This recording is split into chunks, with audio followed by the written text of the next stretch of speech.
इस्लाम का उदय। धर्म बड़ी महान चीज है sir, very noble, very noble. Buddha अगर बीए एमए किए होते तो कहीं बैंक में बाबू होते। मुसलमानों ने कन्वर्जन को जोड़ दिया, ईसाइयों ने, क्रिश्चियनों ने बड़ा कन्वर्जन को जोड़ दिया। हिंदू एक कौम है जिसने कन्वर्जन को जोड़ दिया ही नहीं। उन्होंने कहा सर हमें चिंता नहीं है, ये वेस्टर्न कंट्रीज ये हमें डरा रही है। अगर सिर्फ हम डंडा उठा के दौड़ेंगे ना किसी कंट्री की तरफ, 50 करोड़ उसको सरेंडर करना पड़ जाएगा। मैं आता हूँ इस्लाम पर और मोहम्मद साहब पे, ये देखिए ये है रियल कन्वर्जन। श्यामलाल शमसुद्दीन बन गया या श्यामलाल सैमुअल बन गया, क्या फर्क पड़ता है? क्या फर्क पड़ता है? इस कंट्री में ईमानदार कौन है? एक एक बेड 20-20 लाख रुपए का मिल रहा है। हिंदू कहते हैं हम राम राज्य बनाएंगे, मुसलमान कहते हैं हम इस्लामिक स्टेट बनाएंगे, सिख कहते हैं हम खालिस्तान बनाएंगे, क्रिश्चियन कहते हैं हम किंगडम ऑफ गॉड बनाएंगे। बनाओ, हमारा गर्लफ्रेंड है? गर्लफ्रेंड तो नहीं है, हम कहते नहीं बता पाए। अरे मैंने कहा सर पूरी बात तो सुन लो, मैंने इससे पूछा गर्लफ्रेंड है, उसके बाद तो इसने कुछ बोला ही नहीं। लड़की तुम्हारे पीछे थोड़ी भागती कि आजा बर्बाद कर दूं, आजा बर्बाद कर दूं। तुम ही भागते हो कि मुझे बर्बाद कर दो, मुझे बर्बाद कर दो, तो कर देती है। 7th century AD में एक रेवोल्यूशन हुआ वेस्ट एशिया में, बर्थ ऑफ इस्लाम, इस्लाम का उदय। लेकिन मैं इस्लाम पर चर्चा करने से पहले, हालांकि मैं कोई अथॉरिटी नहीं हूं इस्लाम पर चर्चा करने की, इसलिए मैं इस्लाम के फिलोसफिकल पक्ष पर बिल्कुल नहीं जाऊंगा, बिल्कुल नहीं। I am not authority. लेकिन इस्लाम पर आने से पहले मैं आपको रिलीजन बता दूं। धर्म क्या है? धर्म बड़ा कंफ्यूजन है, धर्म को लेकर बहुत ज्यादा कंफ्यूजन, धर्म को लेकर मारामारी है, धर्म को लेकर कंफ्यूजन है। धर्म बड़ी महान चीज है sir, very noble, very noble. और अगर ये आपको समझ में आ गई तो महान बना दे, और ना समझ में आए तो शैतान बना दे। इसीलिए तो मार्क्स कहता है ना कि रिलीजन इज ओपियम। किनके लिए? सबके लिए नहीं, जिनको समझ में नहीं आती है उनके लिए।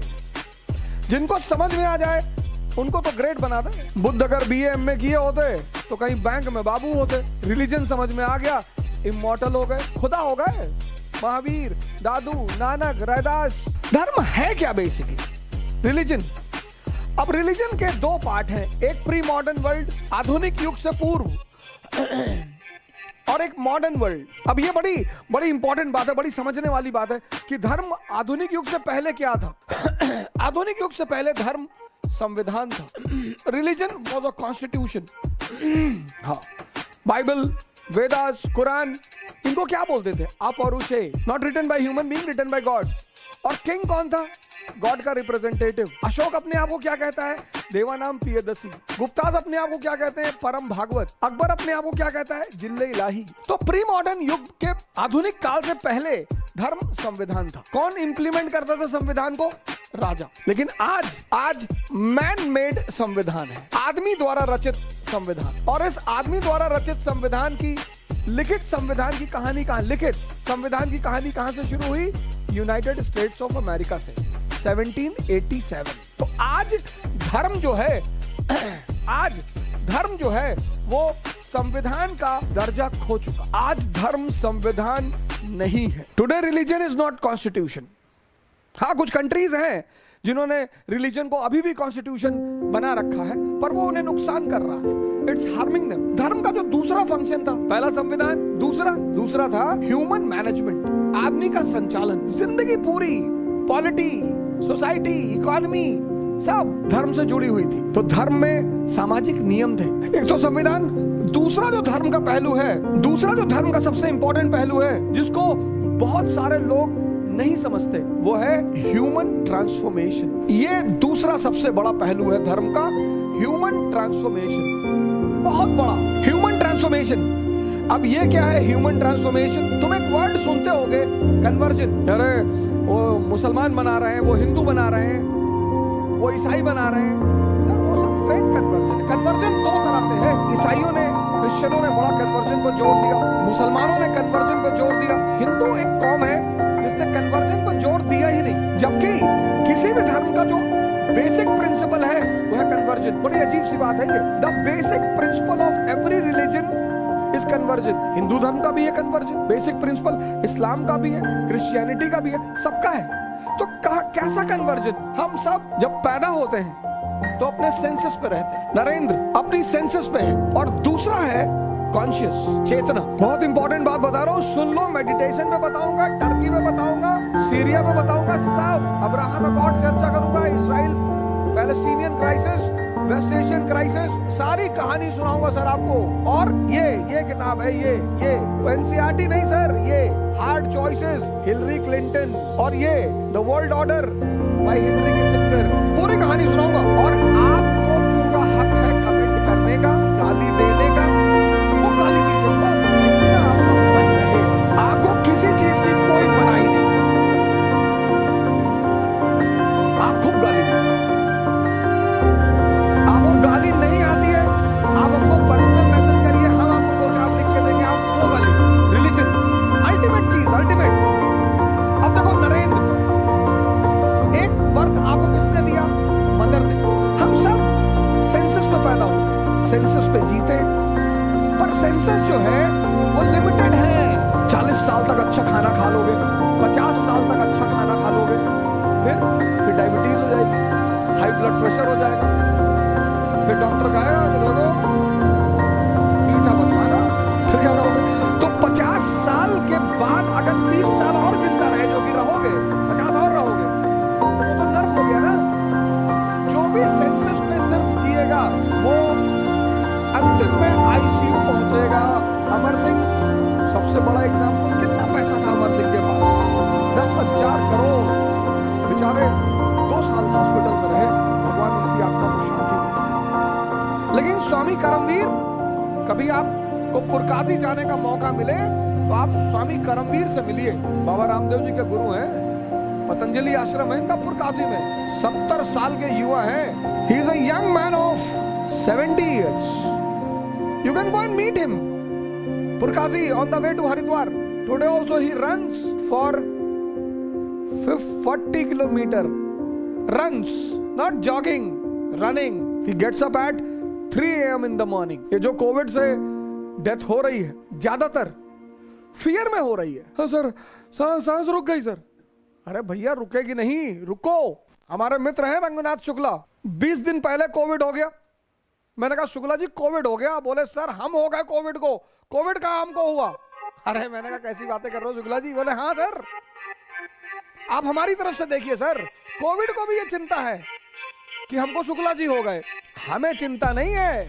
अभी कल उनकी रिपोर्ट आने वाली है, नेगेटिव आएंगे, मैं उनको यहां बुलाऊंगा। उन्होंने कहा सर हमें चिंता नहीं है कि हमें कोविड हो गया, कोविड को ये चिंता है कि मुझे शुक्ला हो गया। अरे दिनेश कुमार स्वामी, मैं रिप्लाई दूंगा सरकार, आप टेंशन ना लें। तो हर व्यक्ति, हम सब किस पे पैदा होते हैं? सेंसस पे। सेंसस की क्या है? लिमिटेशंस है। यू गॉट अ गुरु। कौन सा गुरु? स्वामी रामकृष्ण परमहंस। तो नरेंद्र को कौन मिल गया? स्वामी रामकृष्ण परमहंस। और नरेंद्र बन गए स्वामी विवेकानंद।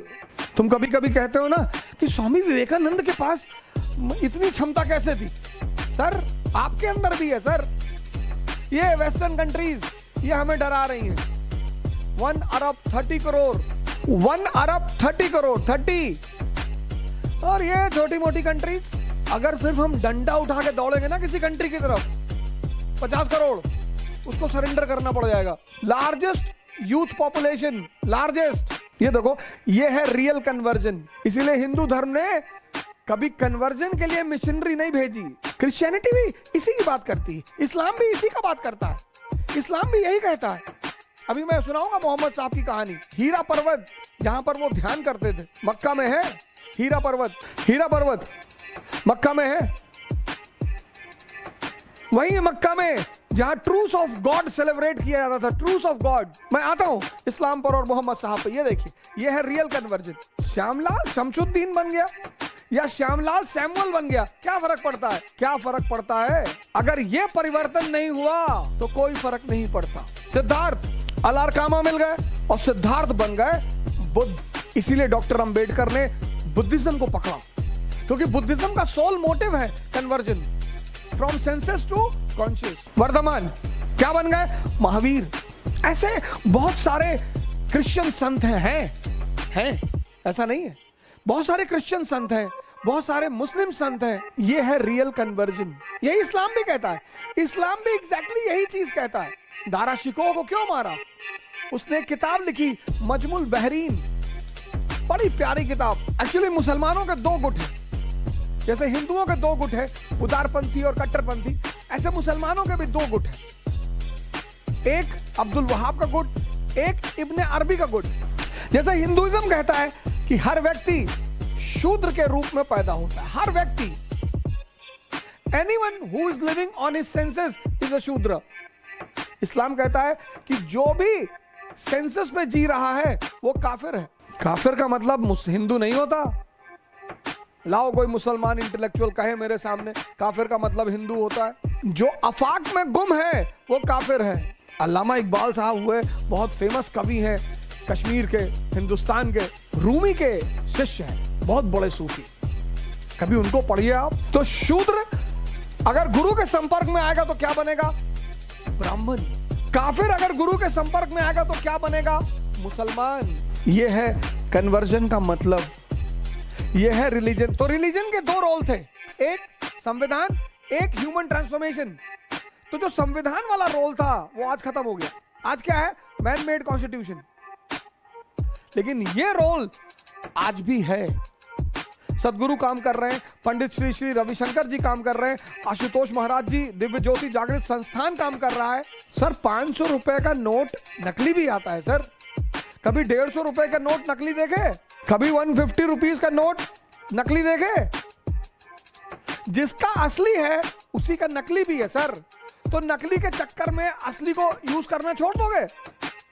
सदगुरु को सुनो सर, पंडित श्री श्री रविशंकर को सुनो। बाबा रामदेव चोर है, अच्छा ठीक, चलो कोई बात नहीं, अमृत बांट रहा है ना, अमृत ले लो। इस कंट्री में ईमानदार कौन है? एक एक बेड 20-20 लाख रुपए का मिल रहा है। रेमडेसिविर जो मेडिसिन है 10-10 हजार रुपए की मिल रही है। जिसको मौका मिलता है वही तो लूट रहा है। कुछ लोगों ने गैस ऑक्सीजन सिलेंडर पहले ही घर में लाके रख लिया कि ब्लैक करेंगे। इस कंट्री में ईमानदार कौन है? और सबसे बड़े बेईमान तो हम ही हैं। मैं अपनी बात कर रहा हूं। ये रिलीजन की रेलेवेंसी। एक बात और जो मैं आपको बताना चाहूंगा आज, जिसको लेकर बड़ी वो रहती है, टेंशन रहती है समाज में। Ramraj, Islamic state, Khalistan, kingdom of God. Hindu कहते हैं हम राम राज्य बनाएंगे, मुसलमान कहता है हम इस्लामिक स्टेट बनाएंगे, सिख कहते हैं हम खालिस्तान बनाएंगे, क्रिश्चियन कहते हैं हम किंगडम ऑफ गॉड बनाएंगे। बनाओ, लेकिन अप्रोच देखो, approach, there are two approaches for this, दो अप्रोच। एक प्रीस्टली अप्रोच, एक प्रीस्टली अप्रोच, एक सेंटली अप्रोच। बुद्ध, प्रभु श्री राम 14 साल पत्नी के साथ जंगल में है, तपस्या देखो, त्याग देखो। लेकिन त्याग और तपस्या ने मिलाकर भगवान बना दिया। आज लोग आते कहते सर एनसीईआरटी ना पढ़े सर। क्यों नहीं पढ़ोगे sir? Information is a enjoyment, education is a enjoyment. ये क्या यार तुम लड़कों से बोलते रहते हो? अरे मैंने कहा सर पूरी बात तो सुन लो। मैंने इससे पूछा गर्लफ्रेंड है, उसके बाद तो इसने कुछ बोला ही नहीं। आप क्यों मजबूरी में पढ़ रहे हो सर? एक साहब आके हमसे पूछे कि कितना घंटे पढ़ना चाहिए। हमने कहा गर्लफ्रेंड है? क्या गर्लफ्रेंड तो नहीं है? हम कहते हम नहीं बता पाएंगे। चले गए मैनेजमेंट के पास कि वो ओझा से मैंने पूछा कितने घंटे पढ़े, तो कह रहा गर्लफ्रेंड ले लो। हमारे पापा हमको पढ़ने के लिए भेजे, गर्लफ्रेंड बनाने के लिए थोड़ी भेजे हैं। तो मैनेजमेंट को भी लगा कि हाँ यार बात तो सही कह रहा। तो मैनेजमेंट ने हमको बुलाया, कनिष्क कटारिया पहली रैंक आईएएस में, पहली। लड़कियों को जाकर उसको थैंक यू बोलना चाहिए। उसने लड़कियों की गरिमा बढ़ाई। उसने कहा कि मेरी सफलता में मेरी गर्लफ्रेंड का बहुत बड़ा योगदान है। कनिष्क कटारिया, लड़की तुम्हारे पीछे थोड़ी भागती कि आजा बर्बाद कर दूं, आजा बर्बाद कर दूं। तुम ही भागते हो कि मुझे बर्बाद कर दो, मुझे बर्बाद कर दो। तो कर देती है।